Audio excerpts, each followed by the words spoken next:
Good morning. I'm Doris Eaton, and I'm a rug hooker from Nova Scotia. And my name's Scott Robson. I'm not a rug hooker, and so I'd like to turn the questions immediately to the person who knows most about it and find out something about how rug hooking is done, what the basic technique is. Okay. I've got set up here a rug that I'm working on now. You just need a piece of burlap. I don't really have a pattern drawn as such. I've got an outline of what I want to do, and I'm just going to carry on from there. But the first thing is to tack it into a frame of some kind. You need a pair of scissors, and I brought some interesting hooks with me, but this is the one I'm going to use today. That's the cutting machine. Oh, I'm sorry, Scott. I was going to say that's a modern style hook, isn't it? With the band in it? Yes, but I did find an interesting old one that has an offset to it too. That's quite interesting because this one, I was surprised to see that. I thought that was a new idea. The cutting machine is almost indispensable to rug hooking today. And you tear the fabric, and I'm using quite a thick coat material today. Tear the fabric, guide it through the cutting machine like this, and you end up with little strips that are then ready to be hooked. It's a lot easier than using scissors. Yes, I can't imagine, although sometimes it's kind of relaxing to sit back and cut your own material. Yes. And it's done for an interesting, I'll just show you what's involved. I'll put a little piece of black in here for an outline first. It's a matter of bringing loops to the surface of your burlap or backing and making them as even as you can, and that comes with practice, with age. Experience. And yes, experience. And they pack themselves in. Now I'm using a very loose burlap, so this isn't. So you're holding the material on the back and only bringing the loops to the surface? Yes, only bringing the loops to the surface. And it is a loop art. And those loops will pack themselves in. Now we'll put this next to it. And really quite a simple process. It takes minutes to learn to find that material with her hook where she's holding. Doesn't that look simple? Well, I know it's simple, but it takes experience. You can vary it quite a bit too, can't you? The width of the fabric. Yes, by the cut of the fabric, yes. I'm cutting this a little bit wide. There's a little cutter blade under here, which is replaceable, and this is another kind of blade that cuts finer wool. And you'd use this for quite a fine rug for your living room floor, maybe. Then there's one that cuts really tiny, and that's used for, but we'll be looking at things like that. Yes, for wall hangings and fine pictures and yes. so on. Yeah. And you can also vary the height of the hook, the loop, I should The loop say, usually is well. It depends on the thickness of the material as to how high the loop is. Yes. Yes, so if it's a thin piece of fabric, then it's a very short pile. Yes, that's right. Yeah. And other materials can be used as well. You're using cut wool material, but you can use others. Of course you can, yes. And I think today people are trying all kinds of things. Yarn has always been a very acceptable fabric to use, or fiber, and the cut wool is a recycling to its ultimate degree, I think. Yes. As far as making a beautiful thing is concerned. And in this particular rug, you're dyeing your own materials? Yes, and using found materials, mostly dyeing. I had a wonderful time dyeing for this one because I got some blue turquoise dye and mummy brown and kept adding those things to the pot and came out with all these magnificent muddy things that just make the brighter colors sing when they're put together. And then some of the colors are, as you found them, already Yes, the plaid for the background, that's a very heavy coat. Sometimes you find fabrics with backings on them. Now this one happens to be easy to remove. Sometimes if you soak them in washing soda overnight, it's a felted background. Yes, yeah. And there's nothing else to it. You just pull the loops to the surface and trim off the end. Yes. That's sort of Wow. a basic thing, but it's also a craft that you never stop learning. It's so creative. It can be absolutely anything you can imagine it to be. Loops can be pulled and hung in shags, or they can be, you can hook from the back to make a very flat surface for a textural interest. Fascinating. And they can be trimmed as well, Yes, clipped, shaped. We'll see a shaped, little bit of that as well. yes, sculptured. That's right. And I suppose there are perhaps other, you can add materials afterwards. Some people would sew on top if it's not intended for a rug. You could add whiskers for a cat or That's right, yes. details. Yes. Absolutely anything you can imagine can be. The point is that it's a loop art, and that's where it starts. And then you kind of, your imagination takes off from there. It can be very much an art form, not just a Yes. craft. It's really... Well, today, what would you say? Are more being made to be put on the floor or to be hung and looked at? I would say the floor, but Yes. because it's still a very practical craft. Yes. So many people don't like to get into something that is just going to be pretty. They really want to use it and have something that they're That's good. comfortable living The with. traditional use, but Yes. non-traditional patterns. Right, Yeah. yeah. Well, some of the mats that we have before us are that basic sort of traditional mat, like this Okay, one, let's which look this at is some. about the most simple, I can imagine. It didn't require any skill to draw it. No, there's no pattern as such. Nobody had to draw flowers, and so no artistic training is No. required. How, if you were designing this mat, how would you lay out the pattern? What would be your guide? Probably the maker's guide was that she had a little corner somewhere that this mat, she wanted exactly that size. That would be your first determination. Then she had just so much material to use.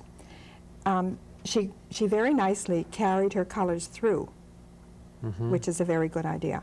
She probably had this little bit of a green sweater, which I think that is, and lisle stockings, Yes. just so many. The black, if she didn't have black, she dyed it because it absolutely had to have a black border. That's almost universal, isn't it? Yes, that was a Yes. very traditional, for some reason. Sometimes they put on a little bit of a sandy color binding and called it a dust border. And that was so that it wouldn't show the dust bunnies Yes. that would Yes. form. So in this case, there would not even be any drawing. The pattern just follows the spaces in the burlap. Yes, yes. So it's easy to make a straight line. Yes, because it's already that's there. right. Rug hookers today usually start in the center of the rug and work their way out like this. She probably started with the size of rug she wanted, made her border, and then worked her way in, or worked in rows, which was Yes. a very traditional. I think you have one that's worked in rows. Do you know where that? I'm not sure at the moment. When we come to it, you can Okay, speak up. okay. We'll talk about it when we get there. And then other people would become more adventurous using Oh yes, this lady drawing their own patterns. had a fantastic imagination. Yes. A wonderful mousse. A wonderful mousse, and exactly what she had. Now that's a satin fabric. It's not going to wear awfully well.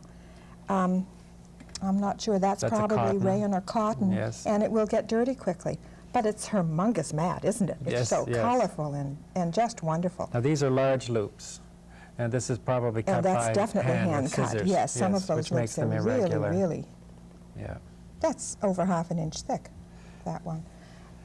but it's still the same process. But this is a folk art piece, I would say, and has the most fascinating feeling to it. She's really put a great deal of her feelings, using what she had. And part of that is the choice of colors too. Of course Very it is. bold They and just, direct. Yes, Yeah. exactly. They just work together. They're almost like an op thing, aren't they? They make your eyes just move in and out with the color.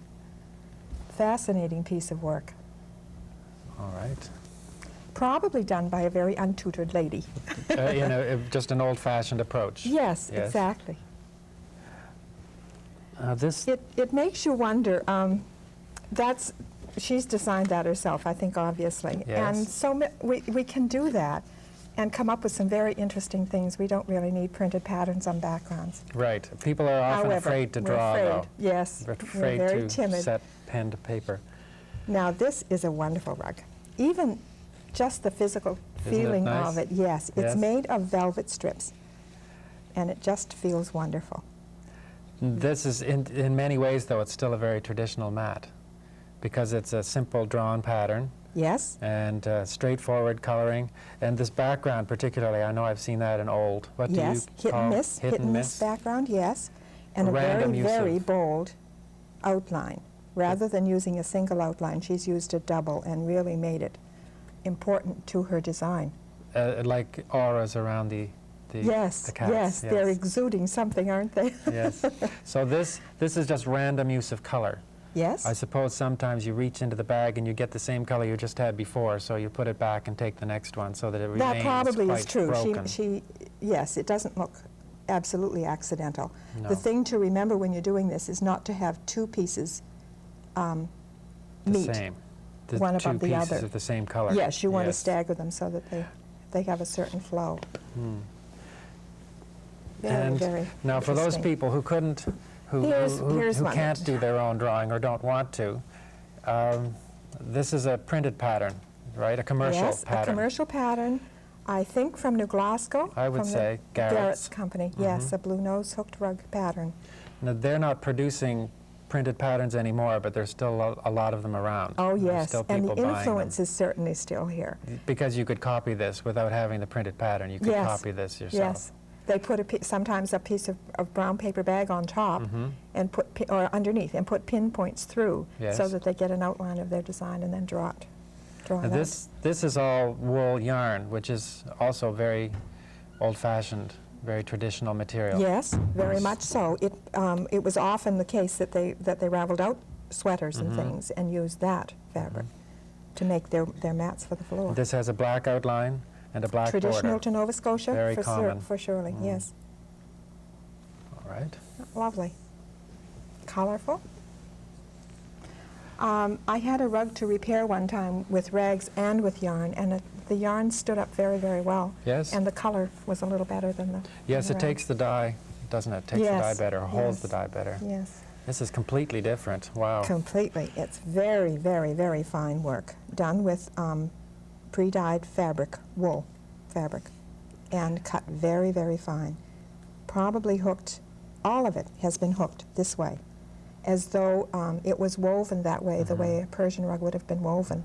It's done in rows. So- Lovely piece. Do you like that one? Oh, I like it very much. I like the fact that the coloring is slightly mottled. It's not solid. Yes. And that's intentional. Of course it is, because yes. the oriental carpet from which it might be copied would be slightly irregular in coloring. Yeah. Oh, I think they're beautifully made. So that's cut on a very fine cutter. That's the and- finest you can Yes. cut, yes. And that takes a great deal of control to keep the loop Oh, absolutely. exactly There's the right a size. particular hook. See if I can find it quickly. Well, I can't. This is a very fine hook. Yes. That Oh, might be used isn't to it? do so. Yes, very, very fine. So there could be as many loops in this as there is in your large mat there. Oh, yes, easily. Wow. More so. Have you made this style? Yes, I have made a few, yeah. I enjoy it. That's a very disciplined kind of hooking. This is very free, the piece I'm working on now. Yes. Big fat hooking, and I can really take off with it. If you'd hold that. Oh, this is up lovely. This way. Now, this is probably the whole other spectrum as far from the moose with the bright colored backgrounds. This is sculptured hooking. The background is left plain, and the hooking is brought raised high in the middle and then clipped so that it goes down to the surface of the burlap on the backing. It's curved like a three-dimensional sculpture then. Yes. Do you call yes. it sculptured? Yes, Yes. yes, that's what it's called. It's made with graded fabric. These colors are very carefully dyed in bottles on the top of the stove. A little bit of dye added to this one, a little more to this one, and so forth, so that you get a perfect gradation of color. And it makes it just, it's the same with the leaves. The shading is really beautiful. Very carefully planned. Yes, And the background in this case is not hooked. right. So that Particularly useful for wall hangings. wall hangings, it wouldn't really work as a floor mat. No. Because first of all, No. you'd trip over the bumps, but also this would wear, wouldn't it? Yes, Yeah. Yes, not practical at all for the rug, for the floor. Right. This is a lovely way to get into hooking and yet not be committed to a great big rug that's Yes. going to cover a floor. This is interesting. Each little piece is done separately and it all works together, and then you've got a lovely hanging for the wall without, I'm not saying it doesn't take a lot of time, it does, but Yes. it doesn't take nearly the commitment that a rug does. Right. Now another type of shade dyeing is seen in Oh, in yes. Shedicom mats, which are wool yarn. That last one was wool fabric Yes. cut into strips. Now this one, I believe when Cheticamp hookers started, they had their own sheep, they carded and spun their own wool, and they dyed it all. Now they buy commercially dyed fabrics, or wool, but it's so nicely shaded. Yes. Now their hooking is, you spoke of doing it in a straight line. Their hooking is characterized by working in a little area about 1 square inch and then going on to the next one. Yes, in a, Isn't it? Very coming like right into the center like a with the spiral. hooking for almost all of the background. Not the pattern, but the Right. background. It makes a pattern there that you can see if you look closely, but it gives a nice all-over effect. And that's very fine wool yarn as well. Yes, very, very fine. 2-ply probably. So Beautiful. that's what we know as traditional That goes Shedicom back quite a hooking, way in but it Nova really Scotia only goes hooking. back to perhaps 1920s, this particular patterning and coloring. When I'm not sure. I think it goes back further than that. I think it's back into the 1800s, but I'm not positive, Scott. And then there are some people who are very artistic to begin with, not at all afraid to draw. Right? This is a wonderful large one. You could hold one side Oh, there. that's lovely. Just beautiful.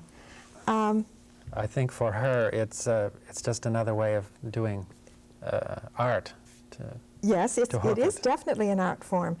I don't know that she's particularly an artist, but she has not been afraid No. to put down an idea. She's got a lady with the sharks in the water and people building a sand castle. Yes. It's not something everyone would attempt, but we're so influenced by so many things around us today. And if our grandmothers and great-grandmothers could draw with charcoal the simple impressions they had of everyday life, there's no reason why we can't tell a story with our rugs. Right. They'll And go that- down in history as the most interesting rugs of our generation. And this is a part of her own life, and she signed it and dated it. Yes, So very important, Very the important. signing and dating. That's right. The seagull. Beautiful.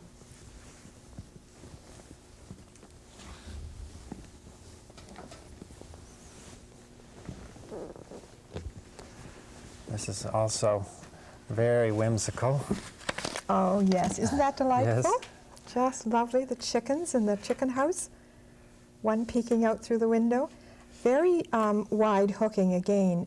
She's used wide strips, perhaps cut by hand, and then folded over so that Yes. she has a nice, even piece of hooking. This uses some solid colors and some mottled colors. I think it gives it a great deal of life to have that variety. The sky is probably a plaid. It's got so much. Oh, yes. Oh, with the red. reds and the grays and the blues, yes. But she had basically a blue plaid and made a sky of it. Lovely. Very interesting. Those are exciting. And this one is almost impressionistic. Oh, isn't this beautiful? That's what we call painterly. It's as though you had, these wonderful colors on your palette and just Yes. put them in there. That's just beautiful. And then, as a complete contrast, this thoroughly modern mat. Do you recognize the material What's at it a made distance? with? No, Scott, tell me about it. Well, the person who made it searched out for plastic bags of colors that he wanted to use to make this Plastic particular. bags? Yes. And, So it is. But it's the same technique. Now, I don't think that would work very well on the floor because it would slide around a bit. No, but look at it. Isn't that fantastic? So that runs the full gamut from wool yarn and traditional hooking right through to plastic bags. Yes, yes. Just what I told you. It's just as imaginative and as interesting as it can possibly be for a craft. It's a very vital craft in Nova Scotia Yes, and today, I think then. that's why it's so much alive today. Yes.